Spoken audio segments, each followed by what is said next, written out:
pertama punya hubungan emosional dengan Banten. Itu pun dengan Siliwangi itu kan Sunan Gunung Jati masih keturunan dari Siliwangi, kemudian beranak pinak Sultan Maulana Hasanuddin sampai ke anaknya Sultan Ageng Tirtayasa.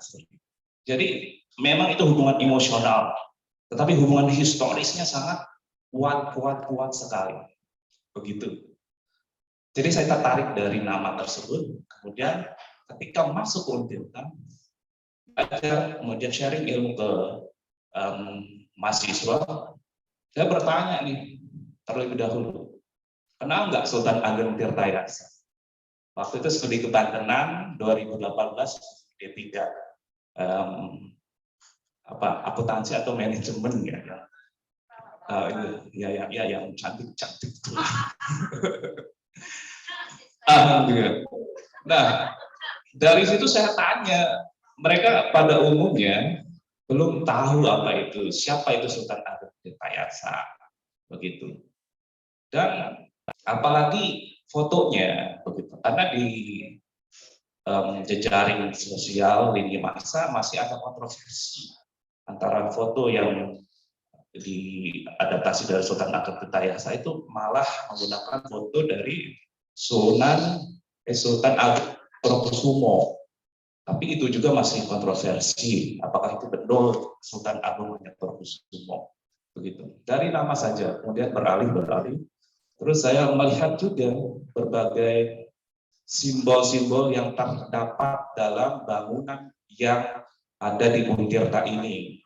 Salah satunya nanti bisa dijelaskan lebih lanjut. Itu dari nama, nilai organisasi, dan salah satunya Masjid Agung Syekh Nawawi Al-Bantani itu masjid kampusnya. Persepsi dan adanya sebuah kontinuitas yang harus dibangun oleh mahasiswa Sultan Ageng Tirtayasa ini, supaya tidak hanya kenal namanya saja, tetapi apa makna di balik perjuangannya. Itu Bapak Ibu. Kemudian metodenya jenis penelitian kualitatif, masih bersifat kualitatif banget dengan pendekatan fenomenologi. Mungkin selanjutnya. Nah, ini Bapak Ibu, jadi Feli Jawara bersumber dari hasil penelitiannya. Feli Jawara bersumber dari kristalisasi ketokohan Sultan Ageng Tirtayasa dan Syekh Nawawi Al-Bantani. Dimensi karakter Jawara dalam spirit ketokohan Sultan Ageng Tirtayasa dan Syekh Nawawi Al-Bantani. Jadi nilai ataupun value organisasi Untirta ini mengadaptasi nilai-nilai Jawara itu. Jujur, adil, wibawa, amanah, religius, akuntabel itu mengadaptasi dari perjuangan kedua tokoh ini, gitu, rekan-rekan. Kemudian perlu juga dari aktualisasi bagaimana sih setelahnya nanti ketika kita menginventarisir nilai, kemudian mengidentifikasi ini seperti apa gitu untuk diaplikasikan secara nyata yang telah dilakukan oleh Untirta sendiri. Itu hasilnya. Next. Nah, saya mengutip dari sambutan dari Prof. Fatah Sulaiman, rektor yang sekarang ini, dapat dibaca kan? Salah satunya ini Jawara ini yang diperas dari dua karakter tokoh utama kebanggaan kita, yaitu Sultan Ageng Tirtayasa dan Syekh Nawawi Al-Bantani. Jadi itulah yang menjadi unik juga, karena Untirta ini punya value, nilai organisasi yang bersumber dari sejarah historis, ya, yang tidak melupakan kejati diriannya, di mana mereka berpijak, begitu. Next. Nah, inilah identifikasi nilai dari kedua tokoh tersebut. Salah satunya dari Syekh Nawawi Al-Bantani, beliau sebagai ilmuwan, pendidik, dan pendakwah, begitu. Meskipun beliau tidak secara aplikatif dalam melakukan perjuangan mengangkat senjata, tapi pemikirannya, terus karya-karyanya itu menginspirasi banyak sekali pengikut, apalagi kepada para pejuang kita kita tahu sendiri ada fakta bahwa Kiai Haji Ahmad Dahlan dan Hashim As'ari itu berguru kepada Syekh Nawawi Al-Bantani seperti itu. Inilah yang menjadi cerminan juga untuk para mahasiswa. Meskipun kita tidak terlalu apa istilahnya aktivis banget, tapi dengan mencontoh karakter dari Syekh Nawawi Al-Bantani, mengembangkan keilmuannya, mengembangkan teorinya dalam bidang apapun, itu diakui oleh dunia seperti itu. Next. Nah, kalau Sultan Ageng Tirtayasa, kami nilai-nilai tersebut mengidentifikasinya dengan kelima ini, atau bisa disingkat TRIPS, rekan-rekan. Jadi T-nya itu adalah toleransi, religius, inovasi, profesional, dan patriotisme atau semangat berjuang begitu. Bisa disingkat oleh TRIPS. Biasanya kalau saya pembelajaran, biasanya ya dulu tuh. My TRIPS, my Tirtayasa, gitu ya. Itu rekan-rekan. Jadi supaya lebih menginternalisasikan lah secara sederhana. Jadi ini ada toleransi religius. Kelima nilai ini diidentifikasi dari fakta-fakta sejarah yang ditemukan, diidentifikasikan dari tokoh Sultan Ageng Tirtayasa. Next. Toleransi salah satu yang dapat dilihat di gambar tersebut. Toleran, terbuka terhadap masyarakat dari luar ataupun dari dalam seperti itu. Next. Dan juga terbuka untuk melakukan hubungan dagang dengan siapapun. Saat itu Sultan Ageng mengirimkan duta besarnya ke Inggris begitu ya, di sekitar 1682. Next. Nah, bahkan ada yang menyebut mereka diberikan gelar Sir dari Banten gitu. Dan pada hari ini kita dunia berduka ya, dengan wafatnya Ratu Elizabeth kedua seperti itu. Next, itu toleransi. Religiusnya bisa dilihat bagaimana Banten, Daulah Banten itu mengadaptasi nilai-nilai Islam. Kadi ataupun hakim agung agama itu menjadi orang Banten kedua gitu ya. Jadi setiap sultan ada dilantik itu pasti ada persetujuan dari kadi gitu, atau ulama di situ, dewan ulama. Next, inovasi. Mungkin rekan-rekan pendidikan sejarah kita sudah membaca ya bagaimana Sultan Ageng Tirtayasa itu membangun pengairan, lalu persawahan dan lain sebagainya seperti itu. Next, profesional juga. Banten satu, Sultan Banten. Banten kedua adalah Kadi itu. Banten ketiga yaitu adalah Syah Bandar. Nah, Syah Bandar atau kepala pelabuhan. Jadi Sultan Banten memberikan kepercayaan kepada orang-orang dari luar, khususnya etnis Tionghoa, untuk memegang kepala pelabuhan atau Syah Bandar. Jadi bukan melihat status kebangsawanan atau keturunannya. Jadi dilihat dari keahliannya seperti apa. Oke, next. Semangat berjuang, patriotisme. Nah, inilah cerminan juga oleh kita yang bisa belajar dari Sultan Ageng Tirtayasa, bagaimana Sultan Ageng Tirtayasa itu tidak terima adanya sebuah penjajahan ataupun di bawah ketiak kolonialisme. Jadi perjuangan dimulai pada masa Sultan Ageng Tirtayasa melawan kolonialisme itu sangat-sangat berat sekali. Lalu sampai kemerdekaan. Next.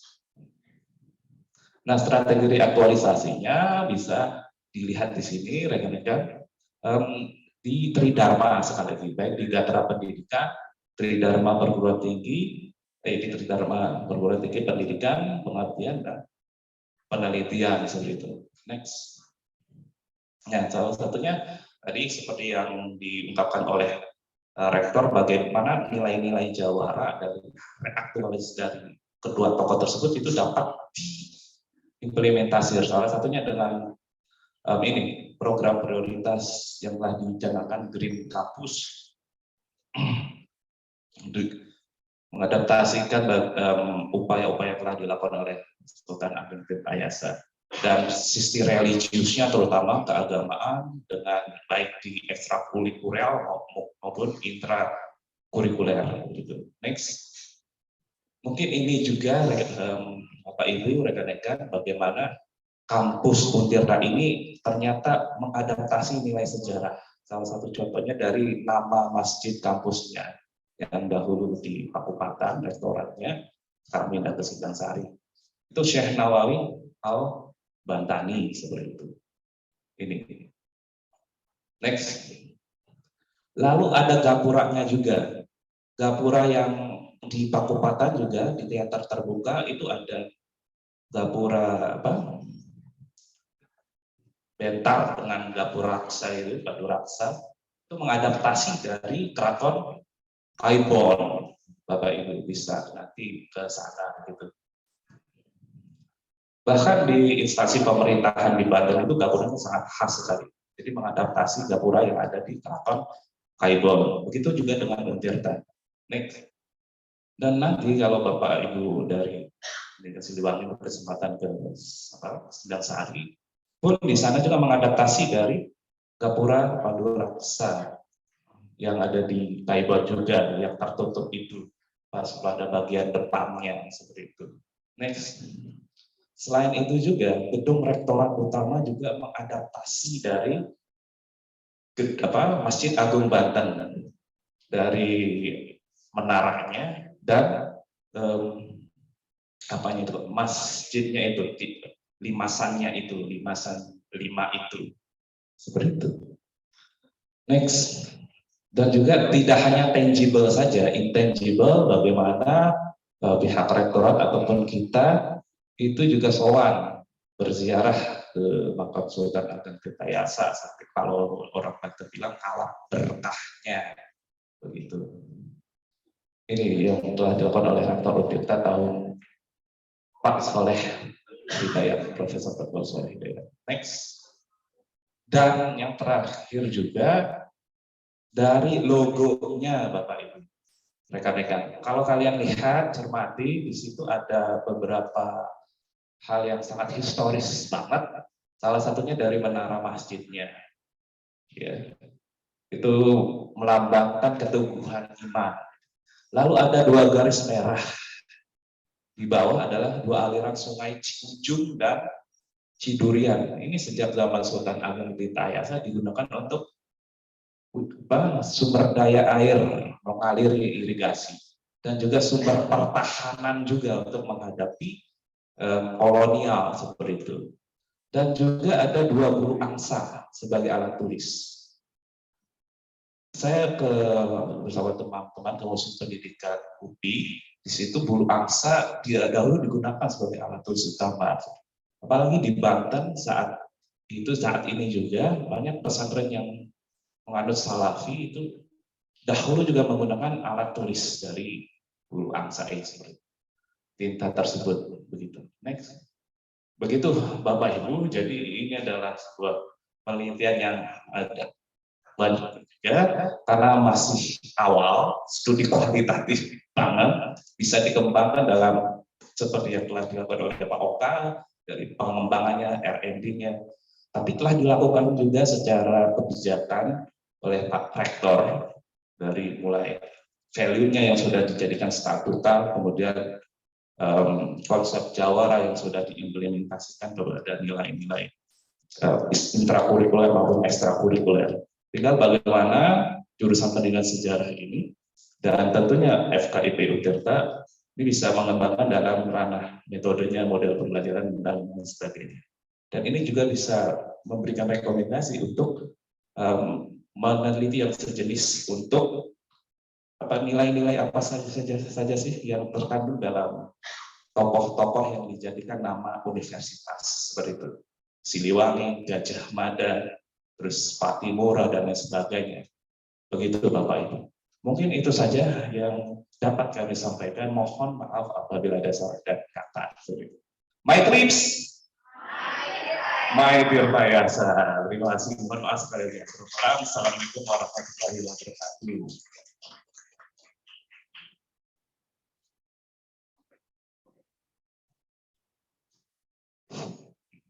Baik, terima kasih Pak Umar atas pemaparan materinya. Demikian untuk kegiatan inti kita pada hari ini. Kita sudah mendengarkan pemateri dari cara yang hebat-hebat ini. Pak Oka sudah memberikan materi tentang pengembangan bahan ajar gamification. Kemudian Pak Dede telah menyampaikan pelatihan agen protokol kesehatan di SMK. Dan yang ketiga, Pak Umar telah menyampaikan nilai-nilai ketokohan Sultan Ageng Tirtayasa dan Syekh Nawawi Al-Bantani. Selanjutnya adalah sesi tanya jawab. Untuk termin pertama mungkin saya buka 3 pertanyaan terlebih dahulu. Dipersilakan bagi rekan-rekan yang ingin bertanya.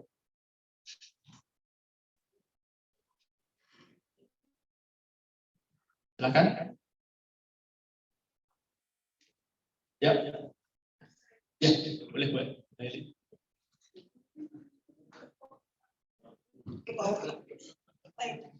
Assalamualaikum warahmatullahi wabarakatuh. Mohon izin Bu ya. Iya, saya tertarik ya. Sebenarnya kita bisa ngobrol di jurusan ya Pak Oka ya, tapi nggak apa-apa di sini. Ya. Pertanyaannya ke Pak Oka begini Pak. Jadi kan Bapak mengangkat gamification ya Pak ya. Nah, tadi saya juga ngobrol sama Pak Ilham. Dalam pemahaman saya, gamification itu kan segala sesuatu yang permainan yang kemudian menjadi bagian dalam pembelajaran. Artinya ini asumsi saya, tapi karena Bapak mengkaji ini mungkin nanti Bapak bisa meluruskan. Apakah segala permainan yang kita pakai di dalam pembelajaran itu disebut sebagai gamification? Itu pertanyaan saya Pak Oka. Itu saja. Kemudian untuk Pak Umar, saya juga tertarik Pak dengan riset Bapak ini sangat menarik ya, mengangkat 2 tokoh tapi dengan satu konsep. 2 tokoh yang dalam periode yang berbeda, jauh ratusan tahun jaraknya, yaitu Pak Sultan Ageng Tirtayasa dengan Syekh Nawawi Al-Bantani. Tapi mereka bermuara pada satu konsep yaitu jawara. Nah, yang saya tanyakan, dari mana sih konsep jawara ini? Apakah siapa yang menelurkan konsep ini gitu ya? Apakah dari pihak entitas sendiri atau memang itu sudah ada gitu sejak dulu gitu Pak? Seperti itu Pak. Terima kasih.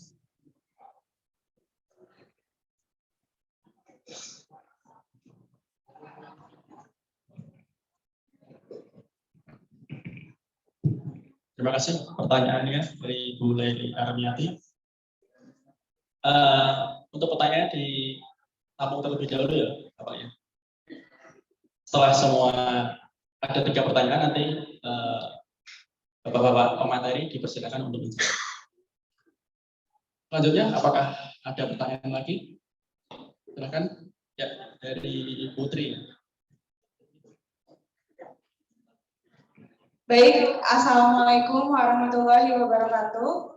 Mohon izin Bapak dan Ibu dosen dan rekan-rekan yang telah hadir pada kuliah umum hari ini. Sebelumnya, izinkan saya untuk memperkenalkan diri. Nama saya Putri Maharani Adila, perwakilan dari kelas 3B Angkatan U21. Izin bertanya kepada Bapak Oka yang dimana tadi mengenai bahan ajar gamification. Pertanyaannya adalah, dalam melakukan pengembangan bahan ajar gamification ini, apakah terdapat keefektifan di dalam kelas jika bahan ajar gamification ini dilaksanakan? Serta apa saja kontribusi aplikasi gamification ini secara nasional khususnya di negara Indonesia dalam menunjang pengembangan dalam mata kuliah, khususnya pengembangan mata kuliah secara lokal sendiri. Terima kasih. Wassalamualaikum warahmatullahi wabarakatuh. Baik, tanya dari Putri untuk Pak Oka. Gamification itu sejauh mana keefektifannya, dan bagaimana kontribusinya dalam kesejahteraan lokal. Gitu ya, mungkin. Kita mau terlebih dahulu ya Pak. Selanjutnya ada pertanyaan yang lain. Silakan. Ya, oke. Dari Lulu. Coba. Assalamualaikum warahmatullahi wabarakatuh. Sebelumnya saya mahasiswa mahasiswa saya ingin bertanya kepada Pak Oki tentang tadi gamification. Nah, terkait metode ini, apakah memang ketika kita diterapkan untuk jenjang siswa SMA khususnya, apa ini bisa diterapkan gitu Pak? Karena kita melihat bahwa ketika kita menerapkan satu metode untuk pada proses suatu pembelajaran, kita harus mempertimbangkan terlebih dahulu apakah ini atau metode ini dapat diaplikasikan, atau kita menggunakan sarana atau prasarana penunjang seperti gadget atau smartphone, dan itu kan yang menunjang pada suatu metode tersebut. Untuk pertanyaan saya dicukupkan, terima kasih.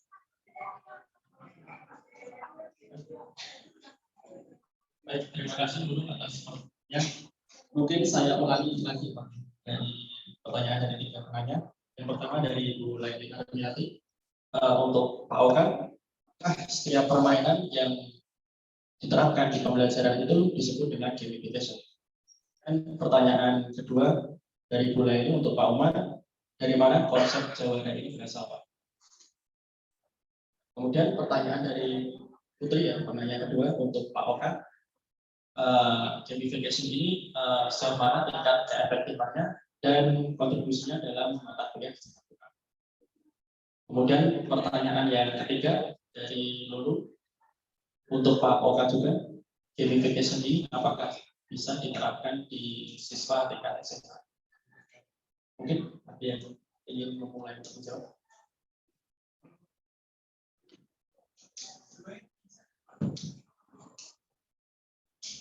Baik, terima kasih atas pertanyaan yang muncul dalam kegiatan sesi diskusi ini.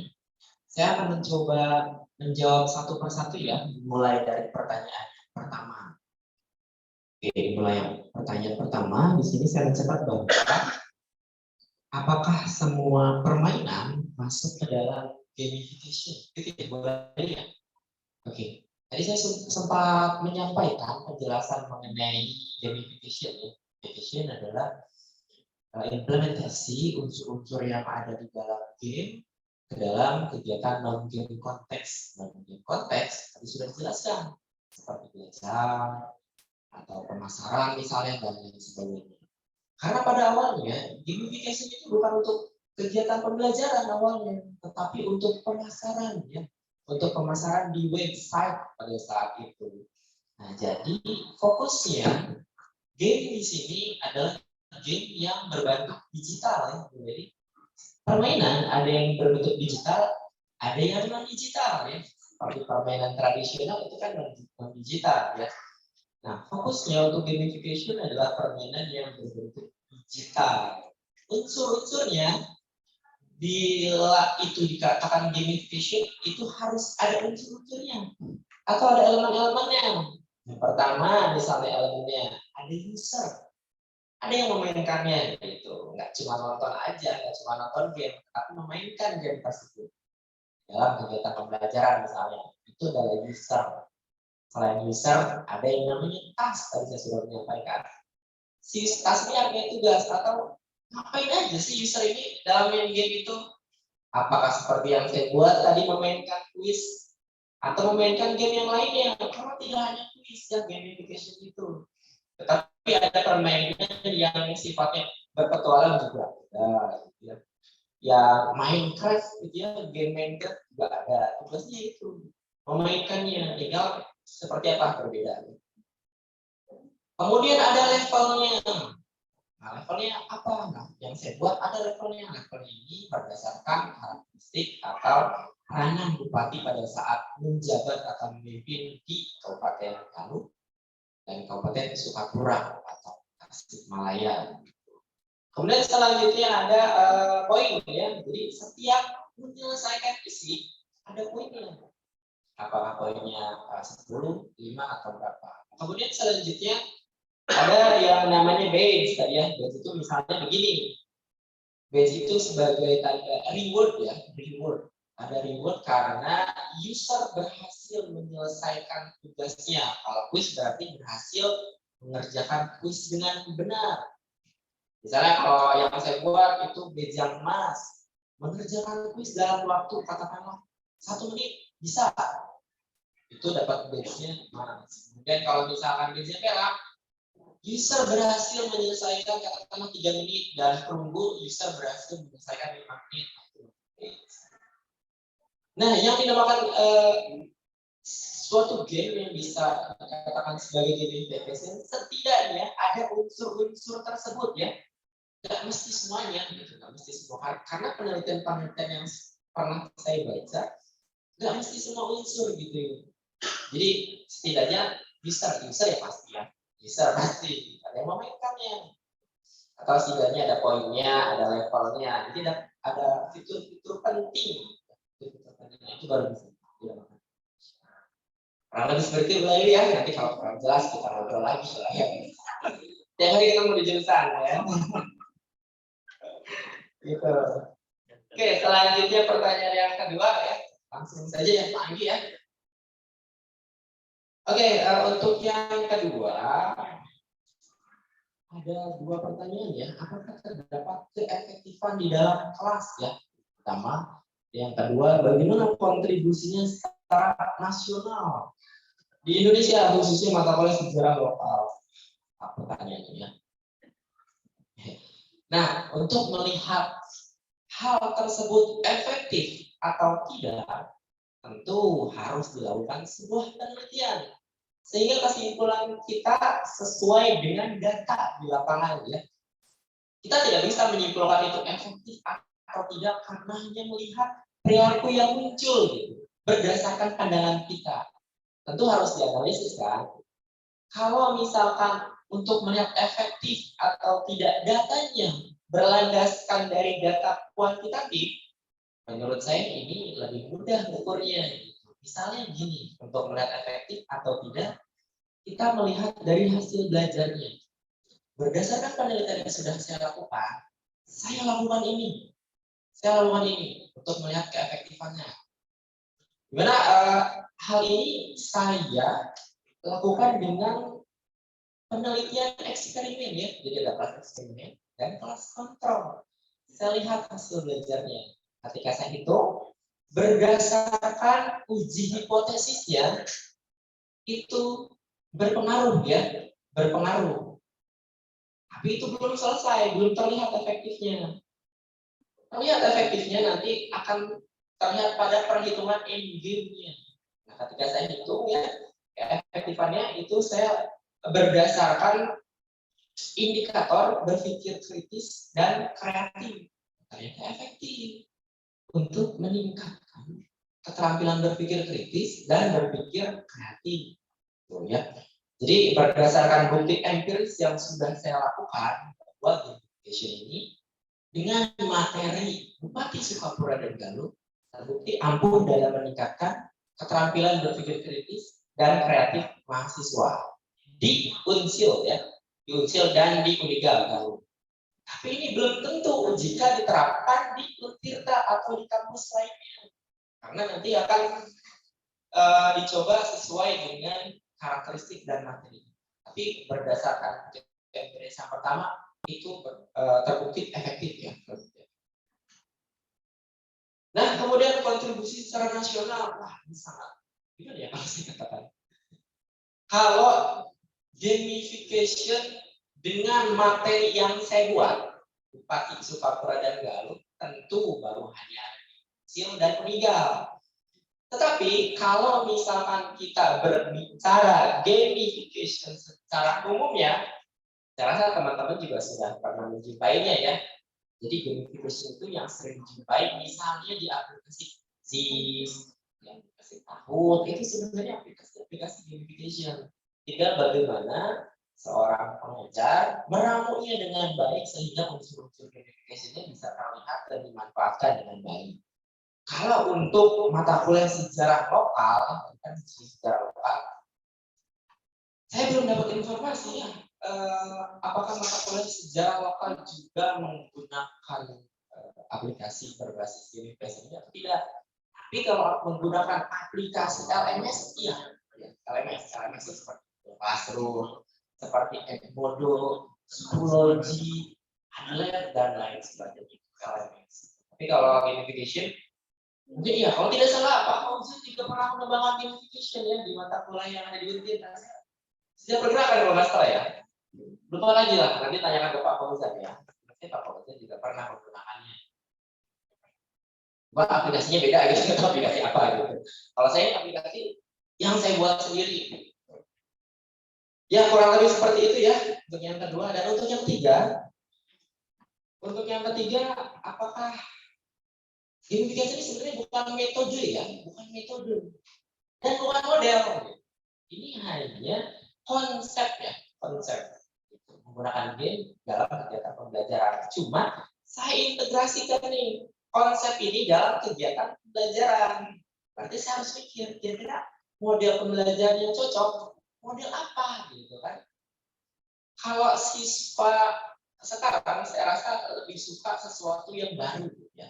Kalaupun sudah dicadangkan oleh pemerintah, misalnya model pembelajaran pakai problem based learning, pakai project based learning, tapi apa salahnya menggunakan model yang lain? Misalnya pakai model pembelajaran game based learning misalnya. Menurut saya itu bisa diterapkan. Dan model GBL ini banyak juga tipe-tipenya. Misalnya yang saya pakai dalam penelitian ini menggunakan model game based learning berdasarkan garis yang menyampaikannya. Jadi nanti ada 3 sintak, ada 3 langkah. Yang pertama adalah langkah input. Langkah input ini nanti guru menyampaikan elemen-elemen apa yang ada di dalam game tersebut. Kemudian instruksi apa yang harus dilakukan oleh siswa misalnya. Kemudian nanti lanjut ke proses. Prosesnya kira-kira dalam kegiatan ini pembelajaran, siswa ini seperti apa melakukan kegiatan pembelajarannya. Misalnya saya merancang pembelajaran yang menggunakan gamification ini dengan kelompok. Metodenya metode diskusi kelompok. Nah, kan ini juga ya, unik juga gitu. Main game, tapi bukan sendiri. Kalau quizzes, Kahoot, itu mainnya sendiri. Nah, kalau yang saya rancang, ini main game-nya secara berkelompok. Gitu. Satu kelompok katakanlah ada 3 orang atau 4 orang. Nah, misalkan seperti itu. Nanti dalam menjawab materinya, barengan diskusi. Jadi kira-kira misalkan soal pertanyaan pertama, jadi ya diskusi, apa nih kira-kira jawabannya? Dalam menjawab itu mereka mempelajari dulu dari sumber yang tersedia di aplikasi tersebut. Atau kalau misalkan aplikasi yang lain, kita bisa membagikan sumber belajarnya saat seperti itu.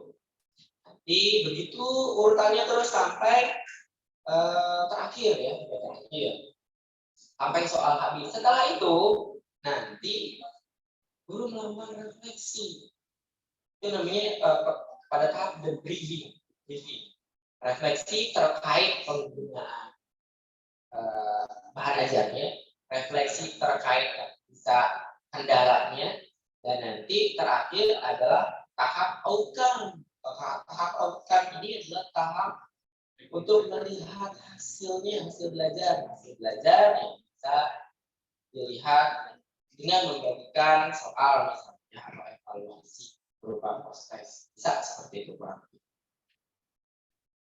Nah, kemudian gimana nih kalau terkendala dengan salah atau jejak? Menurut saya gini ya, kalau di sekolahnya katakanlah siswanya susah, kemudian siswanya ya sangat minoritas dalam penyediaan gadgetnya, menurut saya tidak usah dipaksakan gitu ya. Silakan gunakan konsep ini jika sarana dan gadgetnya ada. Nah, kalau misalkan tidak ada, wah kita coba buat ke permainan yang ini ya, permainan yang manual dalam arti tidak memerlukan gadget. Nah ini berarti ya guru didorong kreativitasnya, didorong motivasinya bagaimana sekarang menggunakan gamification tapi tanpa digital. Itu kan salah satu bentuk inovasi. Ya baik, kurang lebih seperti itu ya. Terima kasih Pak Ani. Ya. Terima kasih atas jawaban dari Pak Oka. Bagaimana Bu Melaini? Apakah ada lengkap lagi? Atau sudah cukup? Cukup ya.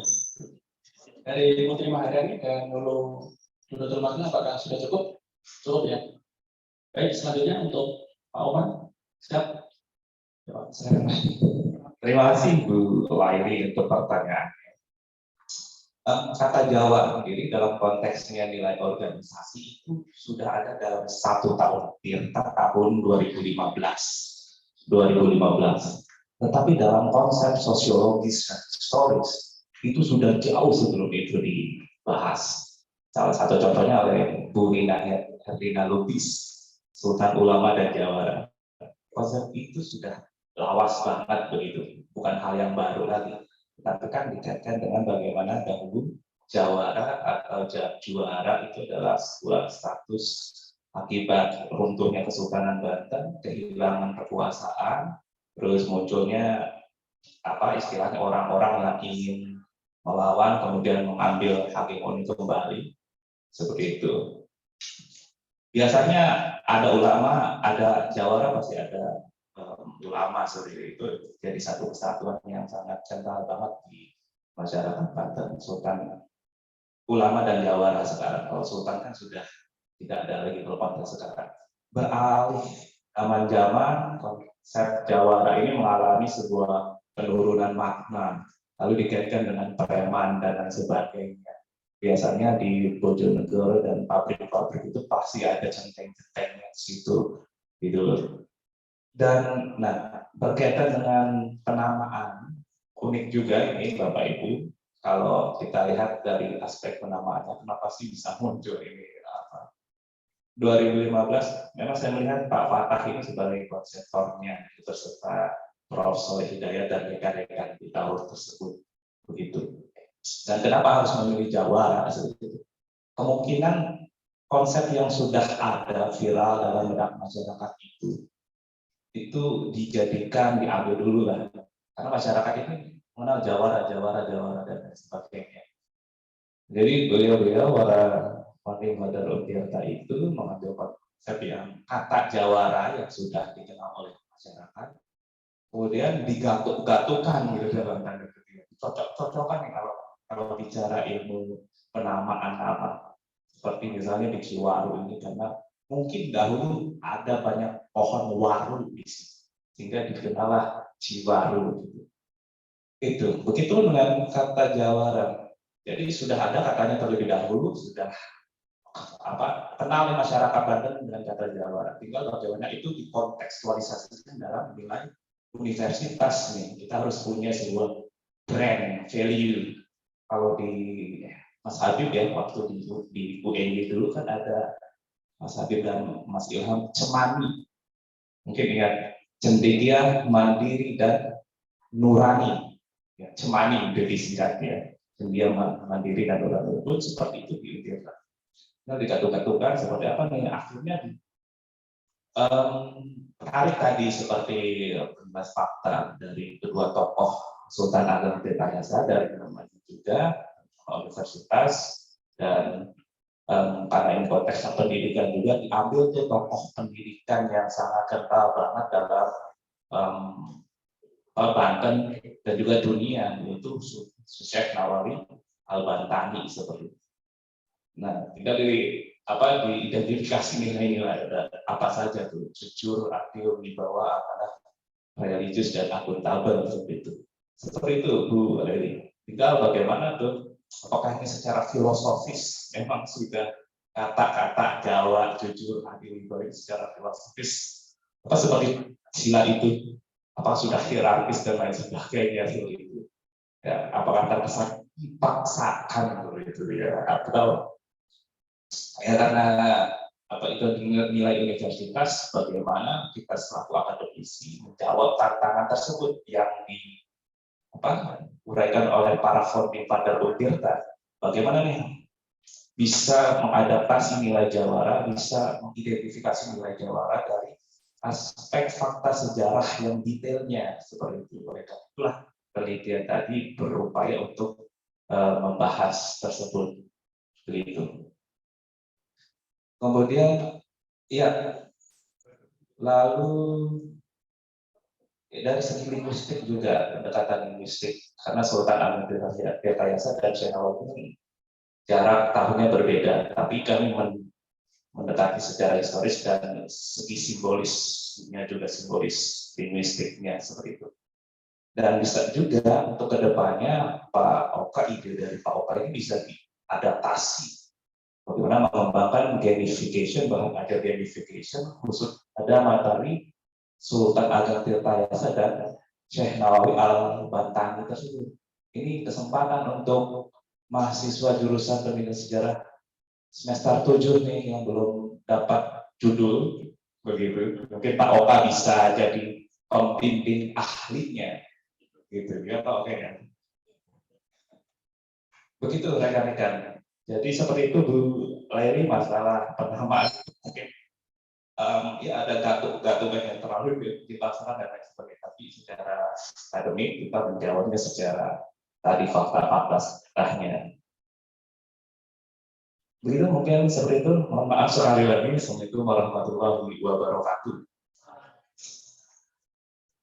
Terima kasih Pak Umar atas jawabannya. Bagaimana Bu Leri? Sudah cukup ya Bu?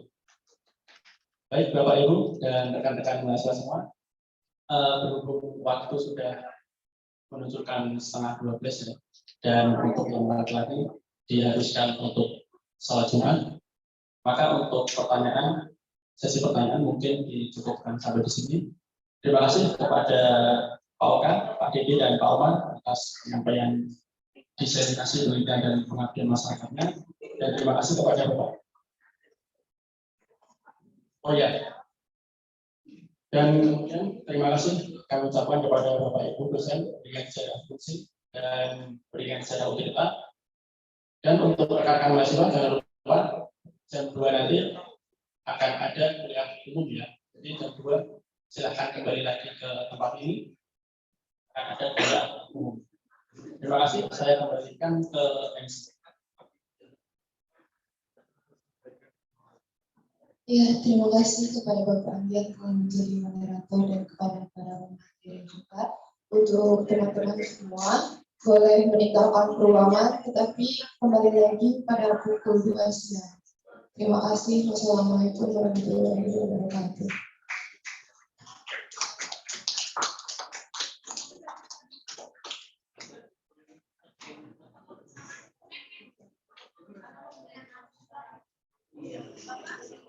Mungkin ini kita bisa foto bersama terlebih dahulu.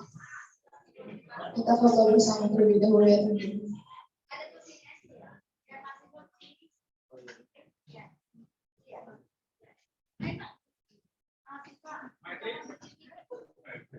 Teman-teman boleh berdiri, kita mau foto bersama terlebih dahulu.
Terima kasih.